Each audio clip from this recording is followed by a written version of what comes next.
দেশের ভেতরে ভ্রাতৃত্ববোধকে ভেঙে দেওয়ার চক্রান্ত আমরা করিনি। আমরা ঐক্যবদ্ধভাবে চলতে চেয়েছি। যারা ইংরেজের নীতি নিয়ে ভারতবর্ষের ভাগ করতে চেয়েছে এবং গৃহযুদ্ধ লাগাতে চেয়েছে, তার বিরুদ্ধে সংগ্রাম করার জন্য এখানে উপস্থিত হয়েছি।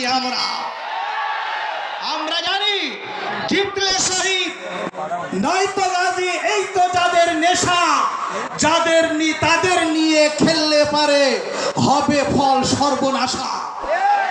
আজকে আমরা এর জন্য এসেছি। সুতরাং লড়াই তো শুরু। আমরা সংগ্রাম করতে এসেছি। জিতলে শহীদ, জিতলে গাজী হব, নয়তো শহীদ হব।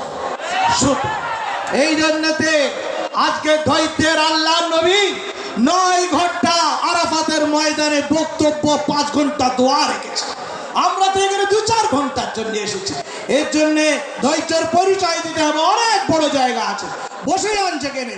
দেখুক কলকাতার প্রশাসন, আমাদের ব্রিগেড দরকার আছে। না দিলে বিশৃঙ্খলা তৈরি হবে। আমরা বিশৃঙ্খলা করতে আসিনি। সম্মানীয় ভাইরা, আজকের আমাদের যে মূল কথা, পবিত্র কোরআনে আল্লাহ তাবারক তাআলা বলেছেন, লা ইয়ানহাকুমুল্লাহু আনিল্লাযীনা লাম ইউকাতিলুকুম ফিদ-দীন ইলা আখিরিল আয়া। Allah does not forbid you justly or kindly with those who fought not against you on account of religion and not drive you out of your homes. Verily Allah loves those who deal with equity. আল্লাহ তাবারক তাআলা বলছেন, যারা তোমাদের সাথে ধর্মের ব্যাপারে লড়াই করে না, যারা তোমাদেরকে দেশ থেকে বিতাড়িত করার মানসিকতা দেখায় না, তাদের সাথে তোমাদের লড়াই নেই, বরঞ্চ তাদের সাথে বন্ধুত্ব।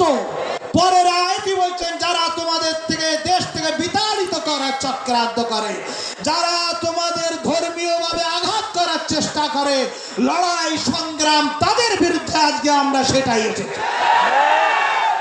সম্মানীয় ভাইরা, আজকে ওয়াকফের বিষয়, এটা আমাদের ঘরের সম্পত্তি, এটা কারোর পৈতৃক সম্পত্তি নয়। এই সম্পত্তি থেকে যদি বলা হয় কেবলমাত্র মুসলিম সম্প্রদায় উপকৃত হয়, তাহলে ভুল হবে। এর থেকে আমাদের অমুসলিম ভাইরা অনেক উপকৃত হয়। হাজী মোহাম্মদ মহসিন হাজার হাজার ওয়াকফ সম্পত্তি দিয়ে গেছেন। ওই হুগলি চুচুড়ার থানা ওয়াকফ সম্পত্তিতে তৈরি, হুগলি কলেজ ওয়াকফ সম্পত্তিতে তৈরি, ইমামবাড়া ওয়াকফ সম্পত্তিতে তৈরি, কলেজিয়েট স্কুল ওয়াকফ সম্পত্তিতে তৈরি। এটা কেবল মুসলিমরা ব্যবহার করে না, শুধু মুসলিমরা উপকৃত হয় না, সমগ্র মানবকুল হিন্দু মুসলিম ঐক্যভাবে সকলে সেখান থেকে উপকৃত হয়। সুতরাং এটা কেবল মুসলিমদের বিষয় ভাবলে আমরা পেছিয়ে যাব। আমরা চেয়েছি এটাই। ওই ঐতিহাসিক বিপিন চন্দ্র তার মডার্ন হিস্টোরি অফ ইন্ডিয়ার পৃষ্ঠা 200 নম্বর 60, সেখানে তিনি বলেছেন, হিন্দু মুসলিমের কোনো লড়াই ছিল না। বলছেন, হিন্দু আর মুসলিম had fought shoulder to shoulder during the revolt of 1857. In fact, after the suppression,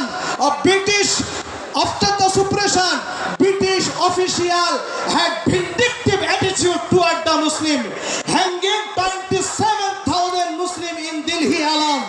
অর্থাৎ 1857 বিপ্লবে হিন্দু মুসলিম ঐক্যভাবে ভারতবর্ষের 57 বিপ্লব লড়াই করেছিল।